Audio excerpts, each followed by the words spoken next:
The greatest way to honor your martyrs is not to memorialize them. The greatest way to honor your martyrs is to live for what they died for.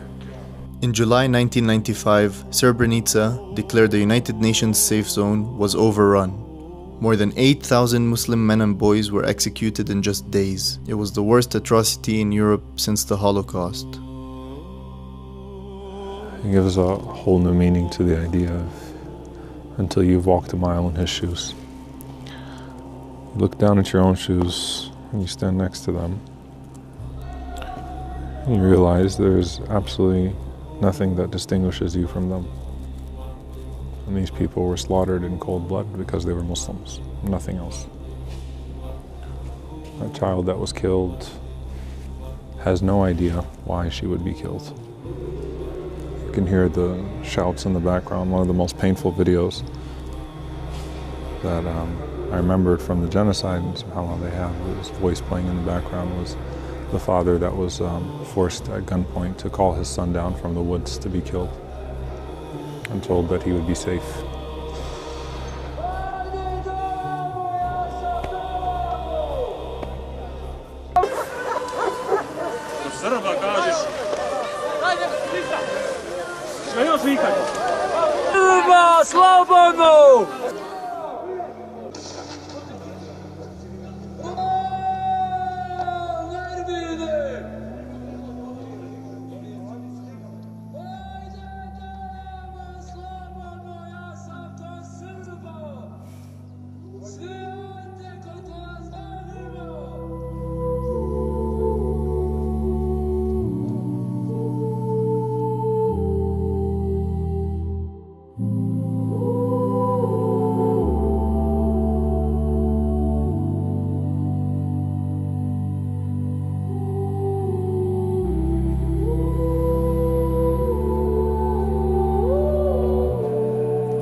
Man's voice, wallahi, it lives.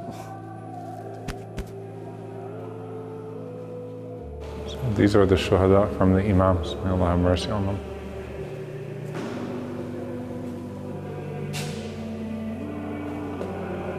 Hazan, Usman, Muhammad, Tawfiq,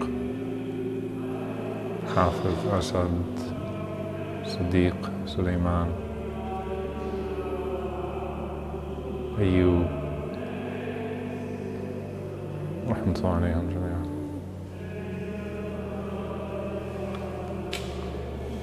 SubhanAllah, so they have, for every one of these Imams, they have the masjid and they have their grave.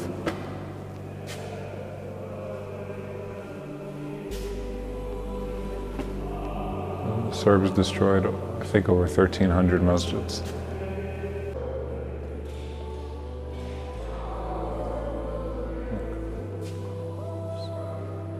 Imam is only 20 years old.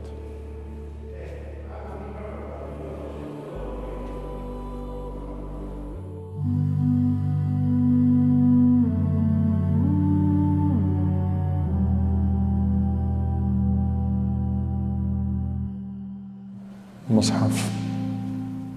SubhanAllah. When you think about the Mus'haf of a person testifying for them on the Day of Judgment, you look at the pages of this Mus'haf, you can tell that this was a person who used to read the Quran frequently. Surah Yasin. It's a reminder to us not to show up late and leave early. And we do that way too often. And Allah subhanahu wa ta'ala charges us with so much more. This is what happens when international law fails you. And these so-called systems are supposed to protect you, do nothing for you. Unfortunately, Bosnia is a story of late arrivals and early departures. The elements of the genocide are still present in the air, and we can't take our eyes off of these people because I think there is a prevailing sentiment that it's only a matter of time. SubhanAllah, the same people that committed these horrific crimes, many of them went right back into living in the homes next door. If you look in all of these old pictures, you see Pazi Snatchber, Pazi Snatchber, Pazi Snatchber. And you see all of these people that have been gunned down. These words actually mean watch out, sniper. So, subhanAllah, you see the images in Gaza, the death traps, the hunger traps. where they don't even need the sophisticated weaponry anymore to murder people en masse. They just shoot them for play as they come to get their food. And you see history repeating itself. These images might as well be of Gaza today. Only in front of this house, 12 persons were killed, including women and children. I dalje u selo kako su nadirali, tako su And also ubijali, they were klali. just like killing, slaughtering people in their houses, in front of their houses. I onda smo pobjegli u šumu i bili u zbjegovima. And then we were in the forest. Ostalo, taj dan su čitavo selo zapalili, jedan dio stanovništva se uspio u jednoj kući That skloniti. village was all put on fire. Only one house was like left. Kad su se oni povukli, taj dio stanovništva se kroz selo prošao prema šumi gdje smo se našli drugi When the dan. Croat army left the village, from that house people came to the forest and we found each other in the forest. Tu kad smo se sastali, čuli smo koliko je, Then ko je we kog saw izgubio, who was kako je killed, ko nastradu, how koga was nema, još who is ljudi nisu missing. svi bili tu, ali These mountains stand in silence. They carry the weight of those who fled through them, of massacres hidden in their shadows, of graves scattered at their feet. And our hearts risk becoming complicit, admiring their beauty while forgetting the horrors they were forced to witness.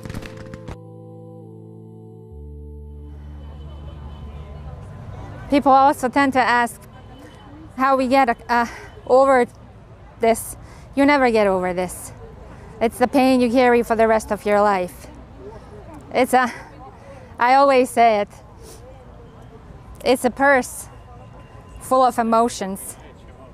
And we just go day by day. We have our good and bad days.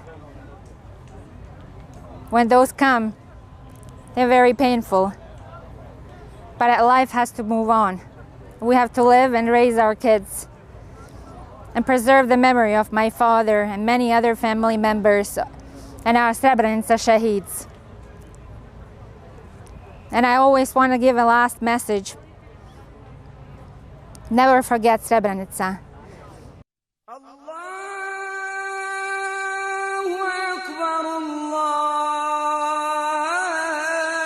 This is what they tried to stop here. They tried to stop the call of Islam. And look, everywhere you look in this beautiful city, even though the bullet holes are still present, even though the pain is still here, you hear Allahu Akbar everywhere.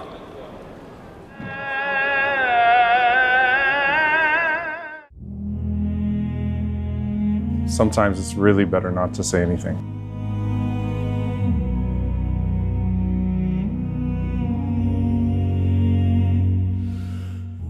And these people were slaughtered in cold blood because they were Muslims, nothing else.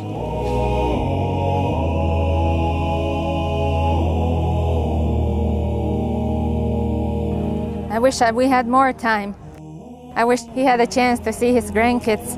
People often ask me, what was your father like? I was only 10 and a half years old, so I can't tell much.